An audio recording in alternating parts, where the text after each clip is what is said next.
everybody. Welcome to Dead Reckoning TV. I'm your host, Jay Friesen, with my co-host, Dr. Brian Mattson. Only in this commentary, he's kind of the host, and I'm just the dude that introduces him. Again, you might mention and notice that we're not at the Fieldhouse Cafe. Well, that's because we're in the Revel Coffee Roasters, in the warehouse, behind the Red Futon Film Studio. This is pretty sweet. The reason we're here is because we're completely changing things up next month. We're going to have next season, actually, we're going to have a 1-hour web series. And this content is going to be the same, and we're going to have a 1-hour web series all online. You'll have to check it out. We're excited about it. There's a lot more banter. We're going to have some cool guests, some great segments, and you can hear kind of where we're headed with the Dead Reckoning radio podcast. You can listen to that now at deadreckoning.tv, and then click the radio button on Dr. Brian Mattson's website. And speaking of websites, brand new website coming up. Help us make the website by buying one of these hats for $20. Ship it to you. The coolest hat you've ever seen in your life, the Red Futon Films trucker hat. So, we left off with Judgment Day. This week, we're going to look at the afterlife. And neither Brian and I nor I have been there. So, Brian, I'm curious. Well, lots of people claim to have been there. It's really funny. It should strike the thoughtful observer that we live in a day and age that is dominated by what I would call scientism. I called it secularism last week, but scientism. I mean, Darwinian evolution just is the dominant theory of the day. The dominant theory of the day says that there is no afterlife. We are all just, a makeup of our molecules, and when it breaks down and we die, that's it. There is no afterlife, and yet, at the same time, that whole idea of life after death ain't quite dead yet. You ever turn on your AM radio at night, coast to coast overnight? Ooh, scary ghost stories. We have TV shows on cable, ghost hunters, and these people with paranormal cameras and microphones going out and doing psychic paranormal research. John Edward was popular for a long time. Maybe he still is with his show Crossing Over. He's a medium. He's a spiritist who contacts the spirits of the dead. There's sort of simultaneously this amazing craze for the afterlife. Book after book after book comes out with, I had a near-death experience. I saw the tunnel of light. I went there and I'm back to tell you what happened. And people eat this up. I mean, by the millions, people eat this up. What's going on? Why do we have this dichotomy in our culture where, yes, we're all Darwinian scientists, yet we're absolutely crazy about the paranormal and the afterlife? That isn't actually new. In the late 19th century, as Darwinism is exploding onto the cultural scene and into people's consciousness, guess what? There was simultaneously a craze about the afterlife. There's a couple of really cool movies you can see. You could see Edward Norton's The Illusionist. You could see Christian Bale in The Prestige. Those are both set in the late 19th century Europe, where people were flocking to these theaters and these movie houses where there were mediums and spiritists consorting with the dead. Seances and all of the rest were explosively popular at the same time as Darwinism. Why is that? It's because materialism, the idea that this is all there is, and when it breaks down, does not satisfy us. It cannot satisfy us. And when you dispense with religion, you're going to make it up somehow. It provides something you need, and you're going to make it up. And we're making it up in our culture with all sorts of neo-pagan alternatives.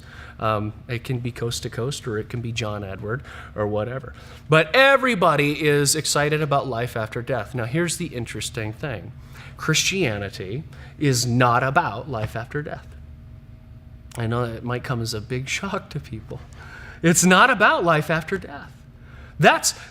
Everybody believes in life after death. John Edwards and Crossing Over, they all believe in this. Even in the days of Jesus, lots of people believed in life after death. You can go read the works of Homer or Virgil and the Greco-Roman world. They always have scenes where you're running into Hades and you're seeing the spirits of the dead. People believed in life after death. No, that's not what made Christianity unique.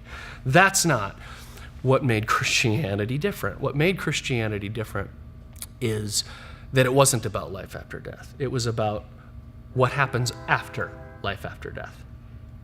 See, when you die, and life after death is a disembodied spiritual experience, something happens after that, and it's called resurrection. Jesus taking his body up again and being resurrected from the dead. Not an abandoning of the material world, which the Gnostics and the Greeks and everybody thought was really great and ideal. It's a recovery of the world and a transformation of the world. Christianity, as a great theologian Tom Wright puts it, is about life after death.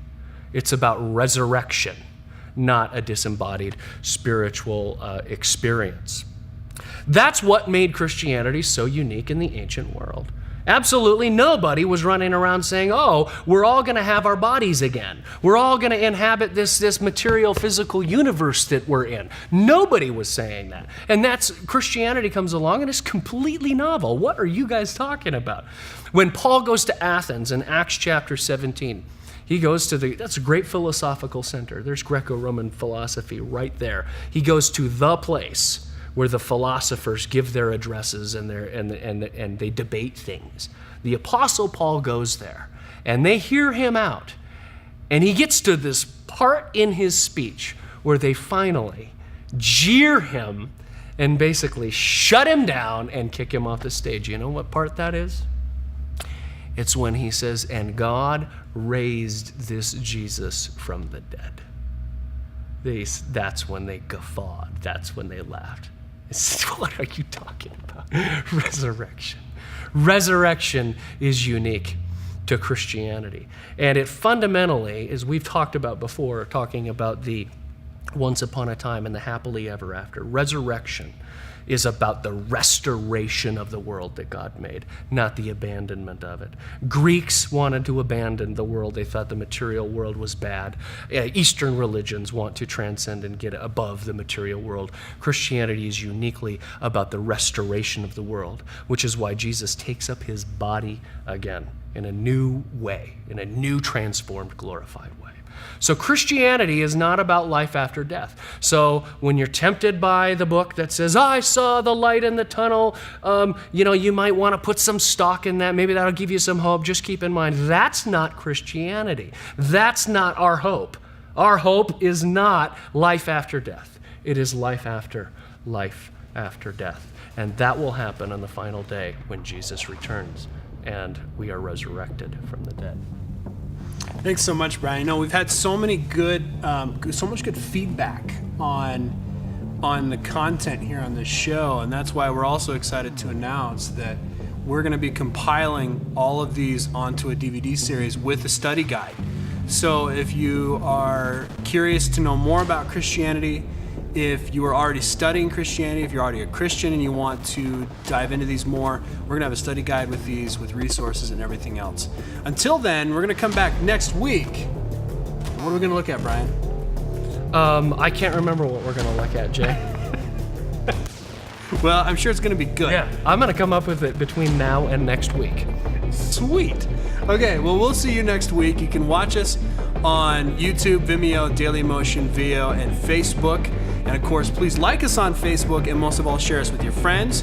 And if you don't like anything we're wearing, please email us at drtv@redfutonfilms. Keep it to yourself. Keep it to yourself. No, I actually want to hear about it. Oh, okay, cool. Did you remember the comment we got on YouTube about the guy who said that he didn't think Christians ever wore contacts? We all wore black plastic glasses. I'm rocking the pink. I would be interested to see what people. Mine are black. Mine are brown. I'd be interested to see what people say about me rocking the pink.